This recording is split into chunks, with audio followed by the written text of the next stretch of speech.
Welcome to Startup Grind. I'm your host, Faris, Alami. I'm delighted today to have another guest on this fireside chat, Nataliia Lymonova. Welcome. Hello, Faris. Thank you for bringing me here. Thank you. Of course. No, really excited about your project and your program and what you're doing. And of course, maybe we could start initially, just maybe you could introduce yourself and who you are and what you do. That would be fabulous. Spend a minute or two just telling people who's Nataliia and what do you do? Thank you for giving me this possibility to share my thoughts about Ukraine and about my project. And I'm proud to be, it's an honor to me to be a part of Startup Grind community. Thank you very much. And now I want to tell you some words about the reality in Ukraine. Today is the 126th of February for all Ukrainians. Time has stopped for us since the day Russia invaded Ukraine.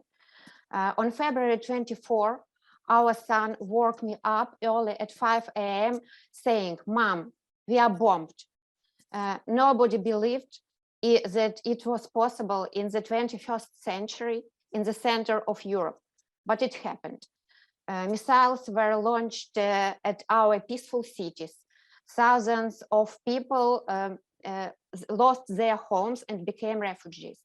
Hundreds of children and thousands of civilians were killed, and our infrastructure was destroyed. Russia thought that Ukraine would be defeated in 72 hours, but our courageous and heroic people always fight for their freedom. It has been that way for hundreds of years.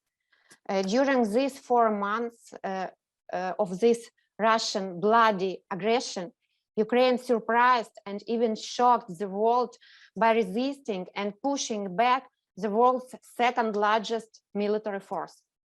I personally saw endless queues for registration into armed forces and refugee centers, despite of horror of the war and possibility of the death. Also, I know a lot of people, they are our teachers. They continued to teach our children even from bomb shelters during several weeks under the shelling and from the occupied territories. Every Ukrainian fights on their own front line. My grandfather was wounded in the Second World War in 1943.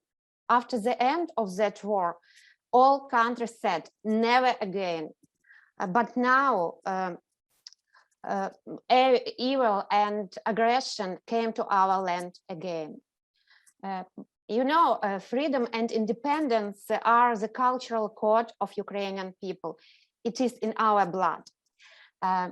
If you look at the picture where Ukrainian Cossacks replied to the ultimatum of Turkish Sultan 300 years ago, look into their eyes. They laugh, even though they know that they look into the eyes of death. That is courage. And more than 300 years passed from that time, but it is in us. It is here. I sincerely believe that the power of humanity and the will of freedom are greater and stronger than power of nuclear weapon. Ukraine has already won this war morally, but the moral victory is not enough, unfortunately. What happened in Bucha and Mariupol can happen in every country at any moment, as long as aggressor lives next to civilized peoples. And today I'm standing here to remind the world about what is happening. We are very grateful to many countries who have helped us with strong economic sanctions against Russia, with the military and humanitarian aid. This has resilience our armed forces and fortified our people who have lost their family members, friends, homes, or had to run from the war. and we, all Ukrainians, needs your help. Freedom of the world needs your help. I sincerely believe in the great Ukrainian victory and the victory of European values. And I want to say, Slava Ukraini, glory to Ukraine. Thank you. Yeah, I'm deeply sorry about what's happening in Ukraine and to the Korean people. War is never easy, and having lived in several of them myself, I understand the stress that it could add to the community and the society and in general, the humanity. And I'm hoping that peace shows up to Ukraine and to the Russian people as well, because I know that many also oppose such activities and aggression against such wonderful people in Ukraine. Sorry about that, and I hope that I, of course, I pray and voice my peace to come soon. Thank you for sharing that. I know it's never easy to share painful moments, and I appreciate you taking the time to do that. So my question to you is, like, can you tell us a little bit about, what's your program all about? Like, I know it's, global initiative, innovation, is GIOS, right? GIOS, is that how you say it? GIOS is a global Yes. innovative online school. Fantastic. Yes. Yeah, so would you mind sharing with us, so when did you launch this and what is it that you do there? GIOS is an interactive online platform for learning math and critical thinking development for school children. Our kids were born in the digital age and are completely uninterested in old school materials. We know about their clip thinking, and they don't like long, boring lectures and old school books. And we have created an online platform for hybrid and online learning math with animated video lectures, gamification, scoring system, and awards. We wanted to be more interesting than TikTok under the desk. That's why we create our TikTok style lessons, and we explain very complex math terms in very simply applicable way. And also our platform is all-in-one solution for all participants of educational process. We have dashboards for parents, we have engaging lessons for children, and we propose a flexible course builder and interactive material library for teachers. Also GIOS, a marketplace for proven STEM tutors. That's why we propose unique solution to change old school educational system and to bring affordable, modern, interesting content to millions of school children in the world. Very interesting. When did you launch this? We launched our project in 2019, and now we are growing fast, and we plan to scale our project to the international markets, and now we launch it to the US market, and we have already our first paying users. Wow. Actually, since the beginning of pandemic, we granted free access to our platform for 3 months, and we reached more than 100,000 registered users in our platform. And now we have near 10,000 paying users. Yes. That's amazing. So the 10,000, I'm assuming most of them are in Ukraine? Most of them are in Ukraine, but now we are scaling it in the North American market, US and Canada, and we plan to reach more users from different countries. Yeah, but 10,000 is not an easy, that's a lot of people that are paying. That's wonderful. And that speaks obviously volume to the platform that you've created. I'm curious, just for curiosity's sake, where in the US did you get your first subscriber? What city? Do you know? Yes, I know. From Florida, we have our subscribers from Florida, St. Petersburg, and from California, and from Indiana. Yeah. Oh, very cool. So almost in Michigan. And we plan to reach Michigan as well. Yeah, we do have a nice Ukrainian community in Michigan, so I hope maybe they'll observe this and support it.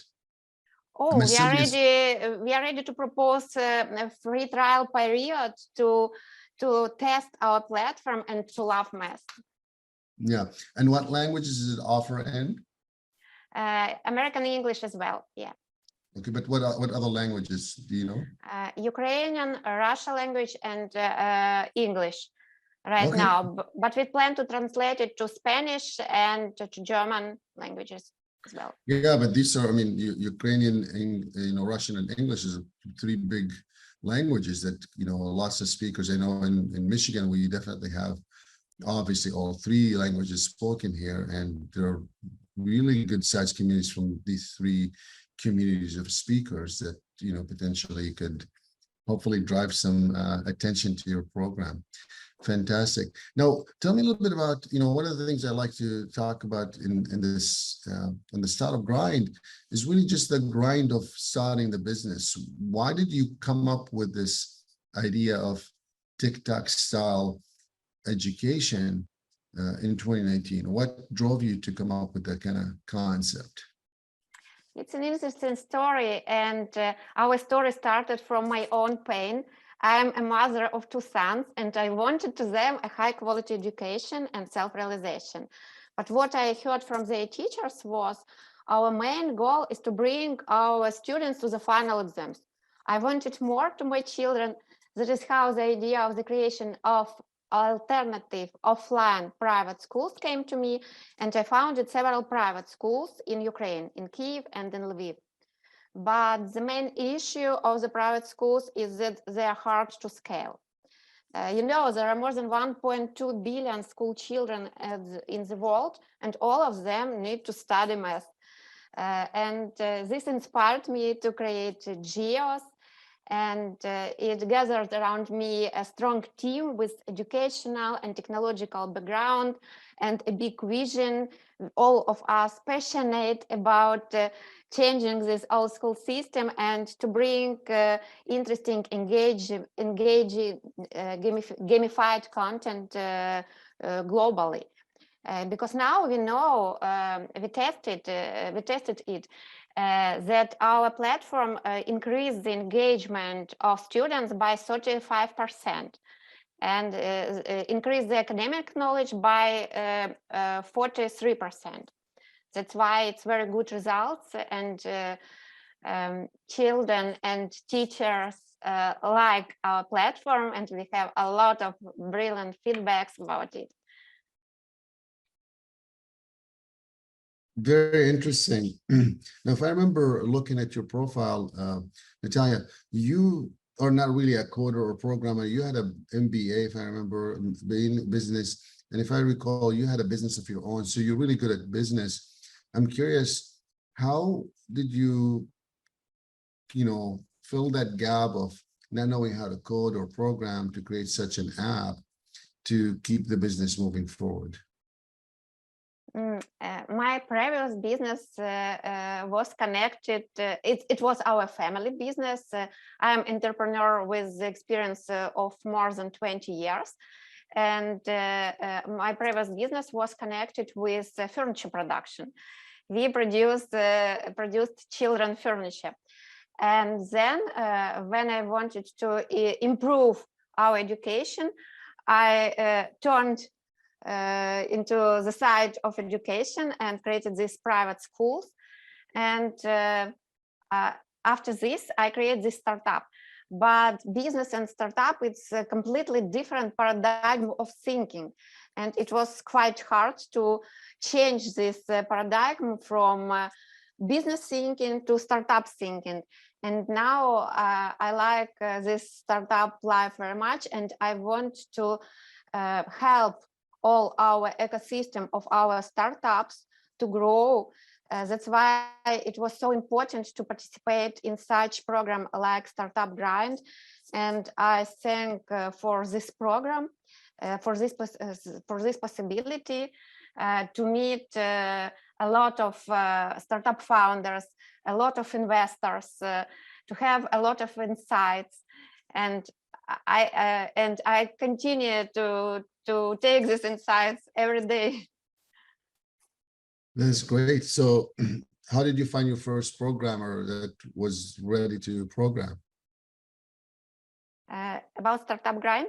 Yeah, no. Well, you know, you have obviously an app, right? Since your program is an application. I'm curious, you know, how did you find people struggle to find coders and programmers, and especially I call them non-technical founders, which you would fall into that, right? You're not a technical founder. Did you find a co-founder that was technical, or did you find a staff, or did you outsource it? What did you do to make it work for you?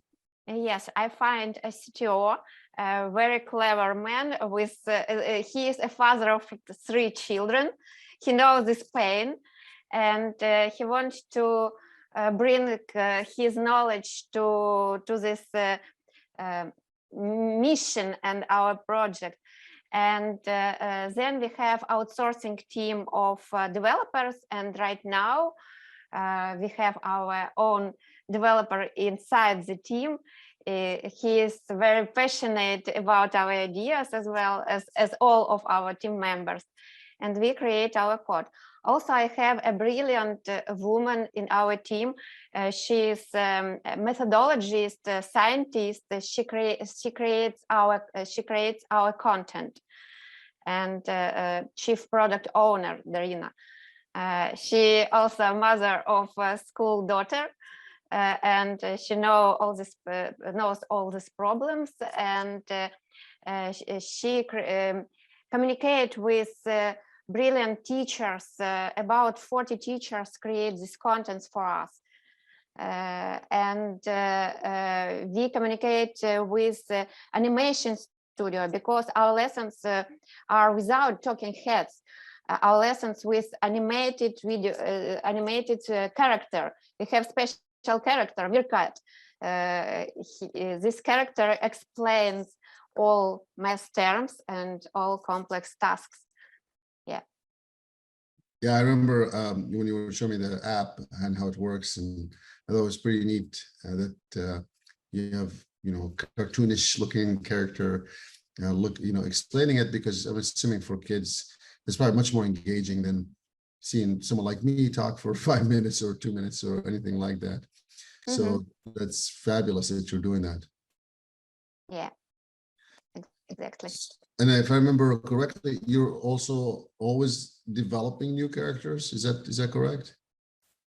Yes, we always create new features to our characters, and we plan to expand our courses to different subjects, because now we started from math and critical thinking, because I believe, and I know researchers from World Economic Forum, for example, about main skills for 21st centuries, and I know that the math and critical thinking are the core skills for future careers. But then we plan to expand our subjects and add science and technology, all STEM subjects. Yeah. Yeah, that's interesting. And, you know, adding more brings me back to the question that I would love to get your thoughts on it. You know, entrepreneurs, as they launch their business, usually getting your first paying customers, not an easy task. It sounds really easy, but, you know, having worked in the entrepreneurship space for the last 30 years, I've learned that the words are easy, but the implementation is much harder. How long did it take you to get your first paying customer, and what did you do to make that work? You are right, exactly the same. It's not easy, because before creation of our courses, we create questionnaires. We had a lot of deep interviews with families, and we asked them, do you need such product which can solve this, and that problems? They said, yes, exactly. Put us into your wait list. When you will be ready, please ask us. And then we create our product and propose to those people, and those people say, Not now, maybe not for this prize. And we were shocked. It was our first pivot when we understood then our parents are not ready to control and push their children. They want anybody else to do this besides them. And in this time, we create our marketplace for tutors. And tutors, now tutors help children to learn math together with our online courses. That's interesting. Yeah. And how long that process that you described of you asking questionnaire, then getting some feedback, then you're developing it, and then they're like, oh, well, not now. How long is that process took you? Like 1 month, 3 months, 6 months? What we talking about half a year, 6 months, I suppose. Yeah. Yeah. One of the things I like to always just, let entrepreneurs know is just to be realistic about what they expect, right? And this is why I'm asking you these questions, because I think these are great insights. A lot of times, an aspiring entrepreneur might miss the boat. And if I understand that it's going to take me 6 months to a year to even get to creating a revenue, that allows me then to hopefully better plan my financials, better plan my, my revenue model, better plan my family time and all those things, because understanding that kind of pathway is completely different than when you probably had initially in mind. You're like, I could do this in a day or two, and then we'll launch in a week or two, and then we'll have 10,000 paying customers the next week. All of us want to have thousands and millions paying customers just after launching, but it never been such a way. Yeah, usually the first one is your hardest, and that usually after you get your first sale, they become a little easier, not easy, but easier to get after a first paying customer. And then also, a paying customer always, usually they're vocal about what they like or don't like. So that allows you then to improve your product and services to keep them happy and keep them engaged. I'm curious in your journey, and by the way, anyone who is joining, you're welcome to in the chat ask a question, or under I think the chat will be a great one, or under the Q&A section, you're welcome to do that. You don't have to wait till the end, although I have enough questions to keep her here for the next 3 days, but obviously we're not going to keep you for 3 days, Nataliia. You have work to do and you have business to run. Okay. One of my questions, through your journey, you've probably had some surprising moment where you thought it's going to be much easier to do XYZ, and it was much tougher. Would you mind sharing one of those moments? I'm sure there are lots of them, just maybe one of those moments. Yes, of course. We had a lot of surprises during our journey. The first surprise was that our audience, our parents don't want to pay such price and in such way. The second was when we understood that our teachers don't have digital tools to teach our children when COVID began. And in this time, we created special tools for teachers. And we started to create community of innovative math teachers. We started to teach teachers to use these tools, and then teachers became our ambassadors and promote our platform to their children. It was the second surprise that we can do this way.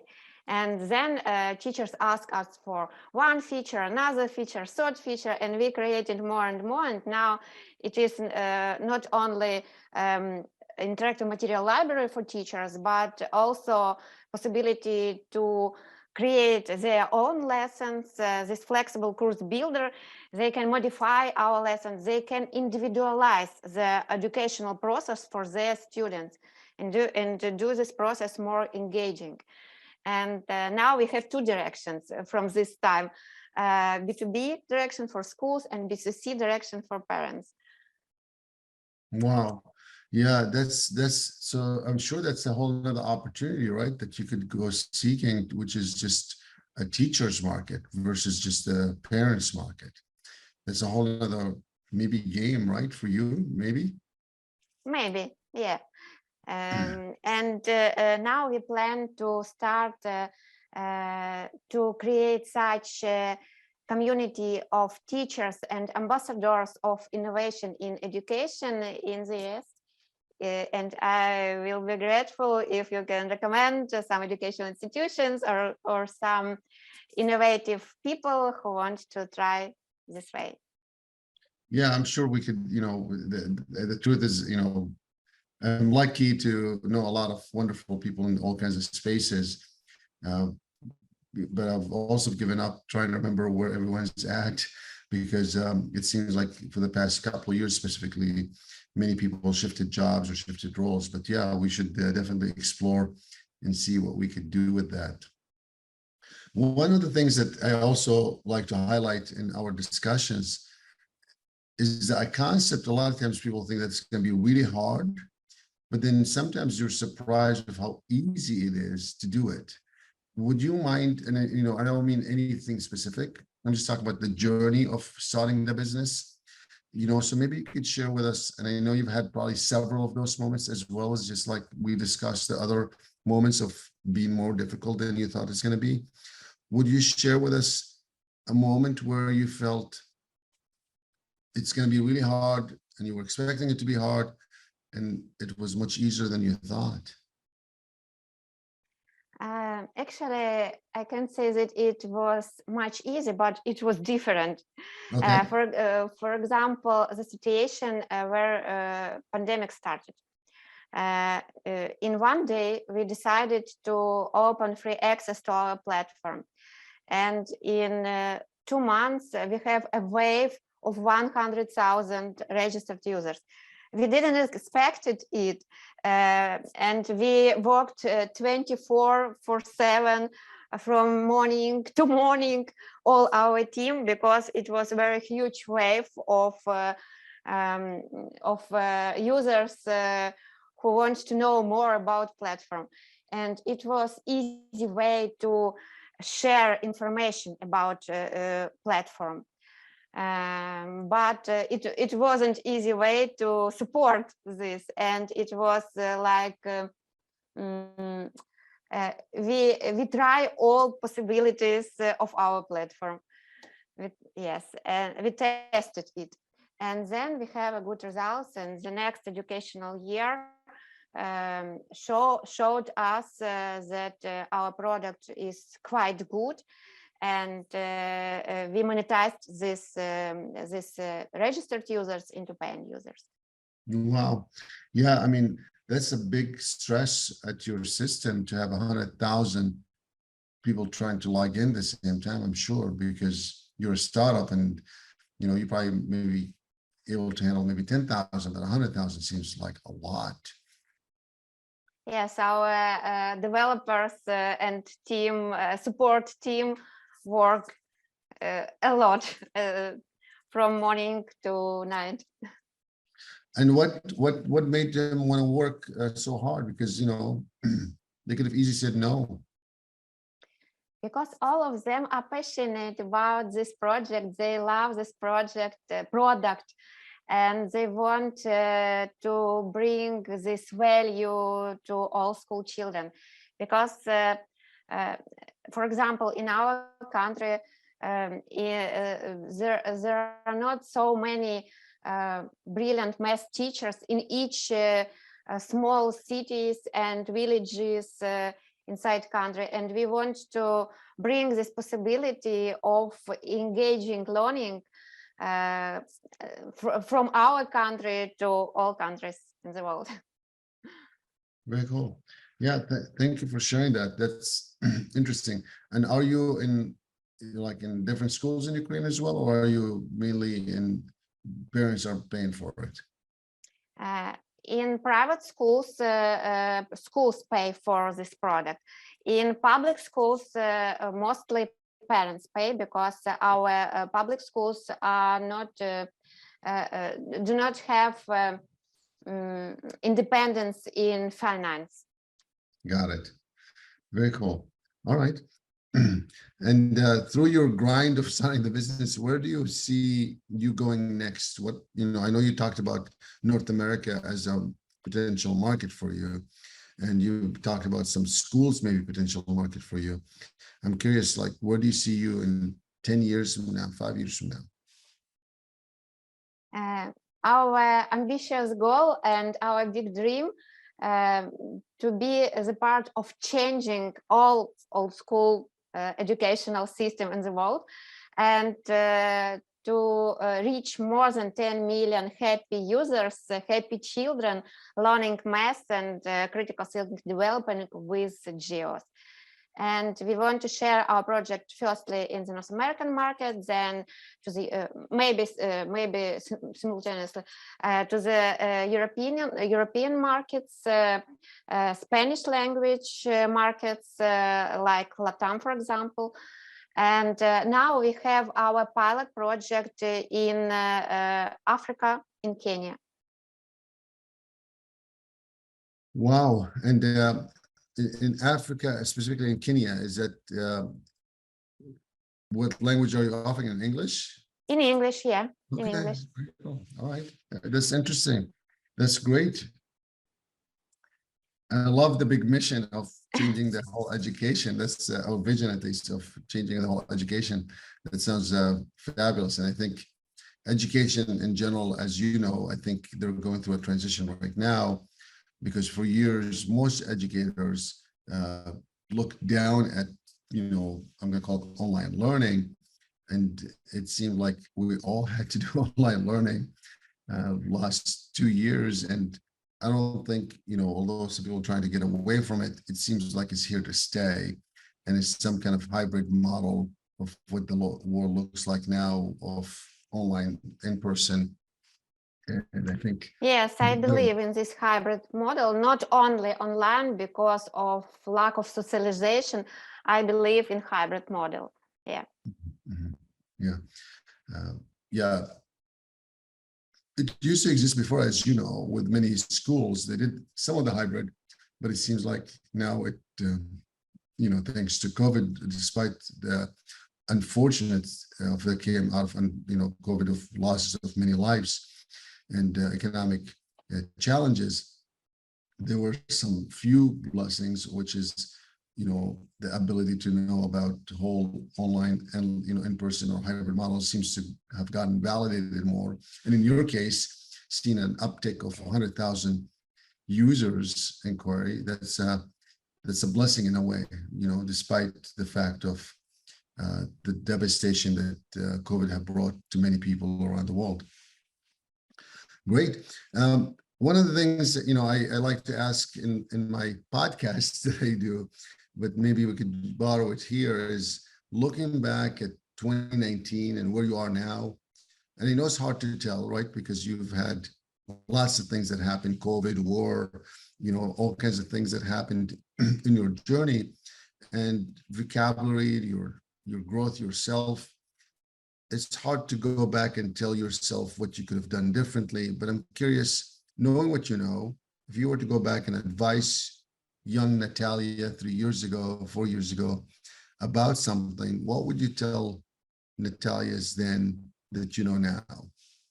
Not that she would listen, but okay.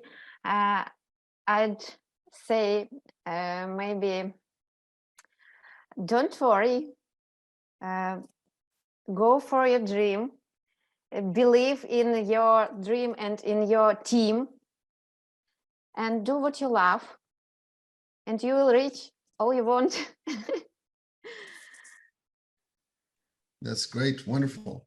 Yeah, I mean, go ahead.